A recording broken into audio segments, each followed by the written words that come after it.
Bienvenue sur Philosophie bouddhiste, l'espace où les enseignements anciens rencontrent les défis modernes.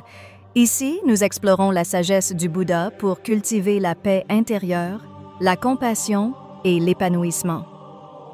Dans un monde où chaque instant semble propice à partager une pensée, une expérience ou une opinion, l'appel à la sagesse bouddhiste devient encore plus pertinent. Cette philosophie ancienne nous invite à réfléchir sur la valeur du silence, qui, dans sa profondeur, n'est pas un simple manque de bruit, mais un refuge pour l'esprit, un espace où la clarté peut se former sans les interférences des distractions extérieures. Il est si facile aujourd'hui de se laisser emporter par la pression de partager, que ce soit sur les réseaux sociaux ou même dans nos conversations quotidiennes. Nous avons l'impression que notre valeur ou notre pertinence est directement liée à la quantité d'informations que nous diffusons, mais qu'en est-il de la qualité de ces informations? En sélectionnant parfois de ne pas parler, nous ouvrons une voie vers une plus grande introspection. Et plus important encore, nous préservons notre énergie émotionnelle pour des moments plus significatifs. Le silence ne doit pas être confondu avec l'isolement ou le rejet des autres, mais plutôt comme un acte de réflexion personnelle. Dans le bouddhisme, l'enseignement du noble silence va au-delà de l'idée de simplement ne rien dire. Il s'agit de choisir soigneusement ce qui mérite d'être partagé et ce qui doit être gardé pour soi-même, non pas par égoïsme, mais par un désir sincère de protéger notre paix intérieure. L'enseignant bouddhiste invite ses élèves à se poser la question suivante avant de parler. Est-ce que ce que je m'apprête à dire est véritablement utile? Est-ce que cela contribuera à l'harmonie ou, au contraire, à la discorde? Cette question nous aide à naviguer dans un monde où l'authenticité semble parfois sacrifiée au profit de l'attention immédiate. Dans l'environnement actuel où l'accès à l'information est instantané, ce concept de silence semble contre-culturel. Cependant, il nous offre un répit face au tumulte incessant de la vie moderne. En optant pour le silence, nous avons l'occasion de purifier nos pensées, d'identifier celles qui sont fondées dans la vérité et celles qui proviennent de l'agitation mentale.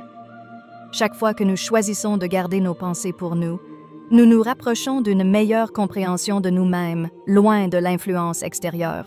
Un silence maîtrisé ne signifie pas l'absence de communication, mais plutôt une communication plus intentionnelle. Lorsque nous prenons le temps de réfléchir avant de parler, nos mots prennent du poids et de la signification. Au lieu de nous précipiter pour publier ou pour intervenir dans une conversation, nous pouvons laisser notre esprit se poser en écoutant vraiment ce qui se dit autour de nous. Cela nous permet de répondre de manière plus soignée et de choisir nos mots avec sagesse. En agissant ainsi, nous créons des connexions authentiques, basées sur des échanges profonds plutôt que sur des échanges superficiels. L'un des principes clés du bouddhisme est de vivre avec une intention claire et réfléchie. Chaque acte, chaque parole, chaque pensée doit être vécu avec une pleine conscience. Le silence devient ainsi un outil de purification et de maîtrise de soi. Lorsqu'un individu choisit de ne pas partager tout ce qu'il ressent ou pense, il crée un espace pour que ses actions et ses paroles soient des empreintes de discernement, ce qui renforce sa propre sagesse intérieure. C'est dans ce silence réfléchi que nous trouvons la liberté d'être, sans être véritablement assiégés par les attentes des autres. Le silence n'est pas une fuite du monde, mais plutôt une invitation à y participer pleinement, mais en restant fidèle à soi-même. C'est un moyen de se connecter avec son esprit intérieur et de cultiver une paix profonde. Ce silence permet de préserver un sanctuaire personnel, un espace de refuge où l'on peut réfléchir, méditer et se reconnecter avec ses propres valeurs. Lorsque nous apprenons à écouter notre propre silence, nous devenons plus réceptifs aux vérités profondes qui résident en nous, loin des distractions superficielles. En suivant cet enseignement bouddhiste, nous prenons conscience que parfois, ce que nous choisissons de ne pas dire a un impact beaucoup plus puissant que tout ce que nous définirons partager. En gardant certains aspects de notre être pour nous-mêmes, nous agissons de manière plus intentionnelle et consciencieuse. Ce silence devient ainsi une forme de sagesse, une manière de se protéger, de préserver notre tranquillité et d'établir des limites claires dans un monde où les frontières personnelles sont souvent floues. Dans le cadre des enseignements bouddhistes, le partage de soi-même n'est pas une obligation, mais un choix délibéré. En effet, nous vivons dans une société où il semble que nous soyons invités à tout partager, à chaque instant. Chaque moment de joie, de tristesse ou même de simple réflexion peut rapidement devenir un sujet de discussion publique grâce à l'omniprésence des réseaux sociaux. Cependant, ce besoin de partager sans retenue peut perturber notre équilibre mental et émotionnel. C'est pourquoi le bouddhisme propose une approche différente, le partage sélectif. Le partage sélectif consiste à choisir avec soin ce que nous décidons de transmettre aux autres. Cette pratique repose sur le discernement, l'idée que tout ce qui émane de nous n'a pas nécessairement besoin d'être partagé. Nous sommes invités à réfléchir aux conséquences de nos paroles, à considérer si elles apportent de la paix ou de la perturbation, et à nous assurer qu'elles ne nourrissent pas des énergies négatives ou superficielles. Parfois, garder certaines pensées ou émotions pour soi permet de préserver notre énergie et d'éviter les malentendus. Ce processus de sélection nous aide à établir des relations plus profondes et plus significatives. Lorsque nous choisissons de partager nos pensées, nos idées ou nos émotions avec une personne de confiance, cela devient un acte de foi. Nous leur offrons une partie de notre vérité, mais de manière réfléchie et réfléchie. Ce n'est pas simplement un besoin de validation ou d'attention, mais un geste intentionnel pour partager quelque chose de précieux. En retour, cette démarche crée un environnement propice à la sincérité et à l'empathie. Le partage sélectif favorise également une plus grande clarté mentale. Lorsque nous parlons sans réfléchir, nous risquons de nous perdre dans des détails inutiles ou de nous laisser envahir par les émotions du moment. Mais lorsqu'on prend le temps de réfléchir avant de partager, nous pouvons mieux comprendre ce qui se cache derrière nos pensées et nos sentiments. Nous apprenons ainsi à mieux nous connaître et à mieux comprendre nos motivations profondes. Dans les enseignements bouddhistes, la parole est un outil puissant, mais il doit être utilisé avec discernement. Parler sans réfléchir peut conduire à la confusion, à la souffrance, voire à la colère. En sélectionnant ce que nous partageons, nous évitons les mauvaises interprétations et les conflits inutiles. Cette pratique permet de maintenir un esprit calme et une vie intérieure harmonieuse, même face aux turbulences extérieures. L'acte de partager sélectivement nous aide également à construire des relations authentiques. Lorsque nous choisissons de ne partager que ce qui est pertinent et utile, nous envoyons un message de respect et de confiance envers les autres. Ils accordent que nous les traitons avec sérieux et que nous choisissons de les inclure dans notre monde intérieur de manière réfléchie et sincère. Le besoin de partager peut sembler inoffensif, voire socialement acceptable, mais il existe des risques cachés dans cette pratique. Dans l'ère numérique actuelle, l'oversharing est devenu une norme, où chaque pensée, chaque moment de la vie est exposé à l'œil du public.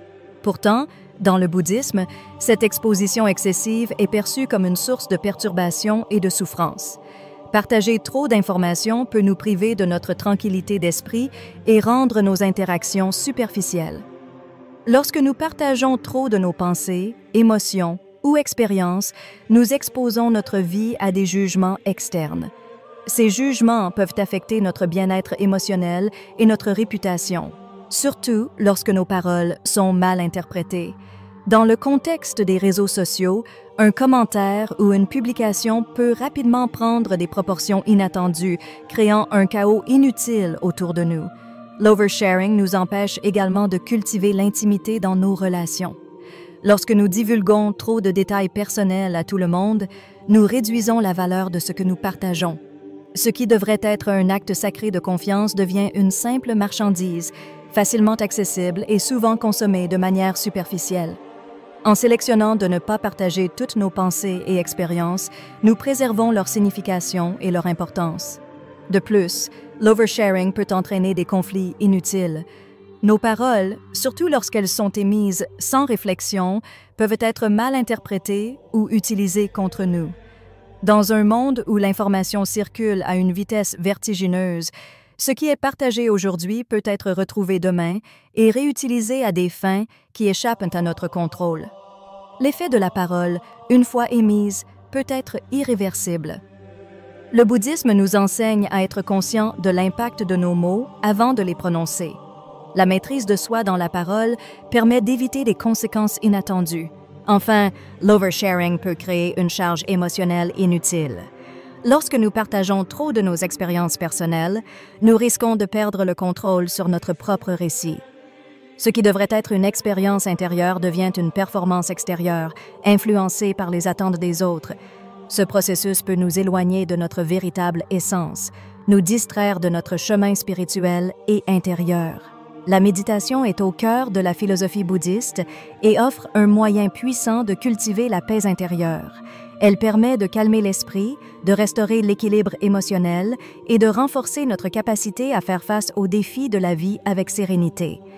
La pratique de la méditation nous apprend à observer nos pensées sans y être attachés, à les laisser passer comme des nuages dans le ciel sans qu'elles n'impactent notre tranquillité.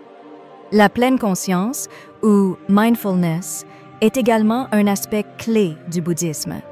Elle nous invite à vivre dans le présent, à être pleinement conscients de ce qui se passe autour de nous sans nous laisser déranger par nos pensées, nos émotions ou nos préoccupations.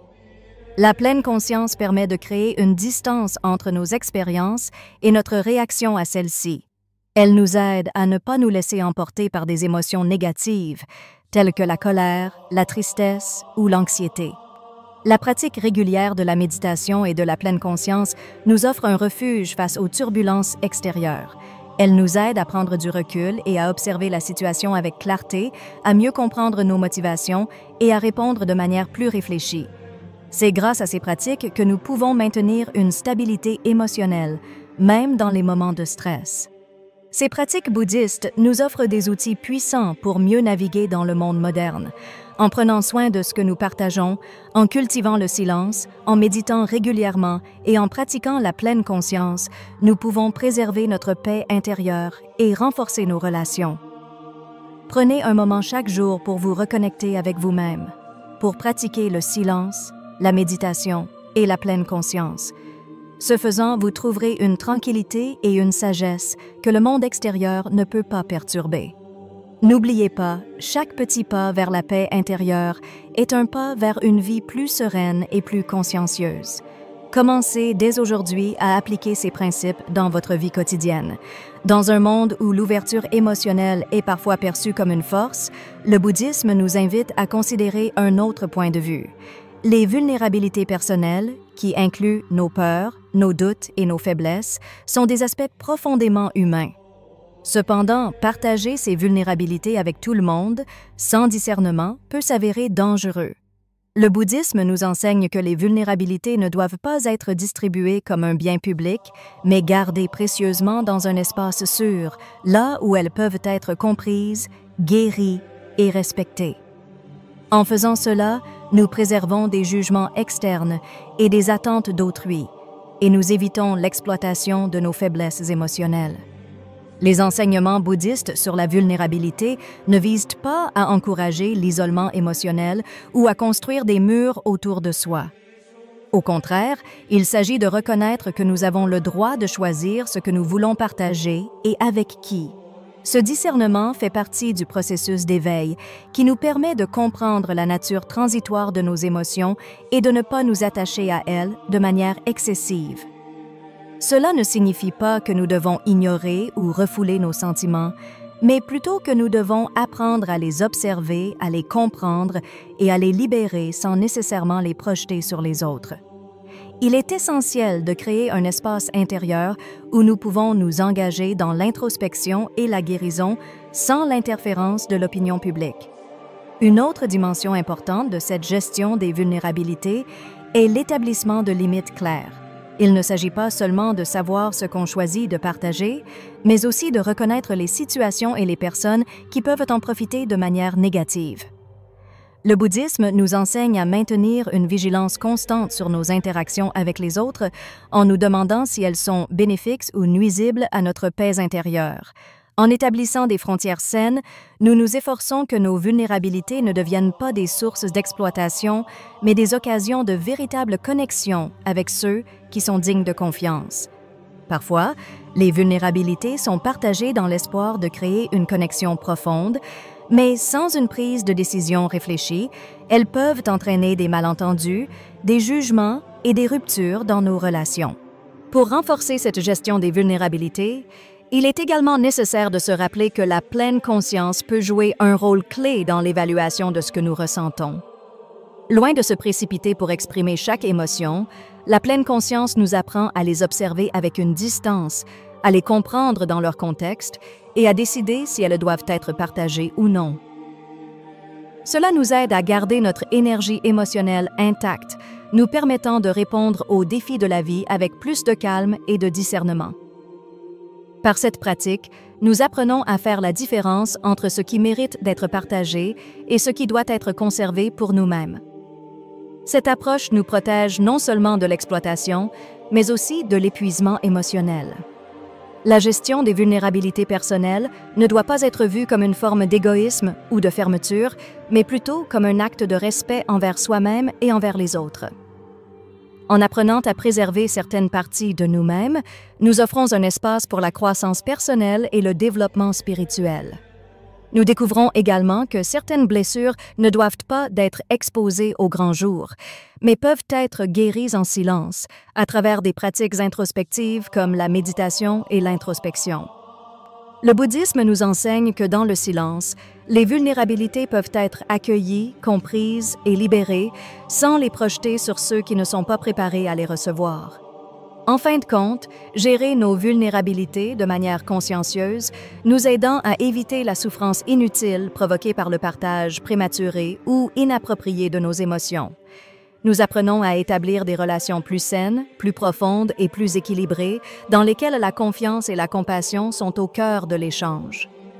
L'introspection est une pratique essentielle dans le bouddhisme, car elle permet de comprendre notre véritable nature et nos intentions profondes. Le bouddhisme nous encourage à réfléchir en profondeur sur nos actions, nos désirs et nos motivations, afin de cultiver la sagesse et d'éviter les pièges du désir excessif et de l'attachement. Dans cette optique, il est souvent recommandé de garder certains projets privés, de les nourrir dans le silence avant de les partager avec le monde extérieur. Cette approche nous permet de préserver la clarté de notre vision, de travailler sur nos objectifs sans pression externe et de les voir se concrétiser de manière plus authentique et fidèle à nos aspirations. Dans un monde où il semble nécessaire de partager chaque étape de notre vie, de nos projets ou de nos objectifs, le bouddhisme nous rappelle l'importance de garder certaines choses pour nous-mêmes. Le fait de garder nos projets privés ne signifie pas de les cacher par peur ou de l'isolement, mais de leur offrir un espace où ils peuvent se développer et mûrir sans l'influence des jugements extérieurs.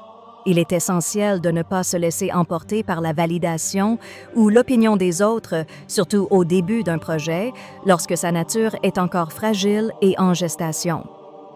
En sélectionnant de garder nos projets privés, nous leur donnons l'opportunité de croître naturellement en restant fidèles à nos véritables intentions. Le bouddhisme enseigne que l'attachement au résultat peut être une source de souffrance. Lorsque nous partageons nos projets avec les autres, nous risquons de nous attacher aux attentes des autres, ce qui peut nous détourner de notre propre voie. Les projets personnels, qu'ils soient professionnels ou spirituels, doivent être nourris dans un espace de calme et de réflexion, loin des pressions sociales ou des influences extérieures. En gardant certains projets privés, nous préservons notre autonomie et notre pouvoir personnel, ce qui nous permet de travailler dans un état d'esprit plus équilibré. De plus, garder nos projets privés jusqu'à ce qu'ils soient prêts à être partagés, nous offrons une plus grande flexibilité. Lorsque nous agissons dans le silence, nous pouvons ajuster nos plans sans la pression de devoir expliquer chaque décision ou chaque étape. Cette approche permet de mieux gérer les imprévus et de garder un contrôle total sur le processus, sans être influencé par les opinions ou les attentes des autres. En outre, cela nous aide à éviter le stress et l'anxiété qui peuvent découler de l'exposition prématurée de nos idées et projets. Le bouddhisme nous enseigne à vivre dans l'instant présent et à prendre des décisions basées sur notre intuition, sans être influencés par des influences extérieures. Garder nos projets privés jusqu'à leur concrétisation permet également de les protéger des jugements et des critiques non sollicitées. La société moderne, avec ses jugements rapides et ses attentes de succès immédiat, peut être un terrain difficile pour les projets personnels. En sélectionnant de garder nos projets privés, nous nous offrons la possibilité de travailler sans pression et sans crainte de l'échec public. Cela nous permet de créer un environnement où la créativité, l'authenticité et l'intégrité sont à l'avant-plan, loin des distractions sociales. Le détachement, dans le contexte bouddhiste, est souvent mal compris. Il n'est pas question de fuir la réalité ou de se couper des autres, mais de maintenir une distance émotionnelle saine vis-à-vis des choses et des personnes qui pourraient nous détourner de notre équilibre intérieur. Le détachement nous aide à voir la vie telle qu'elle est, sans nous attacher aux résultats ou aux désirs éphémères. C'est un processus de libération, un moyen de nous détacher de la souffrance provoquée par l'attachement excessif à nos possessions, à nos succès ou même à nos relations. Le détachement est une pratique qui repose sur la reconnaissance de l'impermanence de toute chose. Dans le bouddhisme, il est enseigné que tout dans le monde est en constante évolution et que l'attachement à des choses qui sont destinées à changer ne fait que générer de la souffrance. En apprenant à se détacher de ce qui est éphémère, nous nous libérons de l'illusion de contrôle et nous acceptons pleinement la nature transitoire de la vie.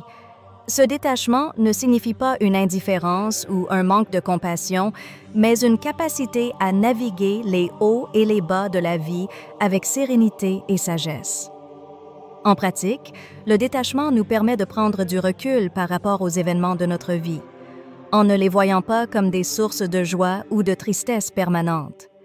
Lorsque nous nous détachons des résultats, nous apprenons à apprécier le chemin plutôt que de nous concentrer uniquement sur la destination. Cette approche nous permet de vivre plus pleinement, car nous nous libérons des attentes irréalistes et de la peur de l'échec. Le détachement nous aide également à garder une perspective équilibrée sur nos relations et nos expériences, nous permettant de ne pas nous laisser submerger par les émotions ou les préoccupations passagères. En cultivant le détachement, nous apprenons à vivre avec plus de liberté et de légèreté. Nous comprenons que nous n'avons pas besoin de nous identifier à nos possessions, à notre statut social ou à nos réussites pour être heureux. Ce détachement nous aide à nous recentrer sur ce qui est vraiment important, notre paix intérieure et notre bien-être spirituel. Chacune de ces pratiques bouddhistes, le silence réfléchi, le partage sélectif, la gestion des vulnérabilités, l'introspection et le détachement, nous offrent des outils puissants pour mener une vie plus équilibrée et sereine. En sélectionnant ce que nous partageons, en cultivant notre paix intérieure et en maintenant des frontières saines, nous pouvons créer une vie plus riche et plus authentique. Commencez dès aujourd'hui à appliquer ces principes dans votre quotidien.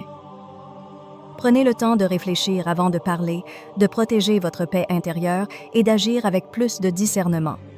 Lorsque vous cultivez cette sagesse intérieure, vous ouvrez la voie à une vie pleine de sérénité et de connexion profonde avec vous-même et le monde qui vous entoure.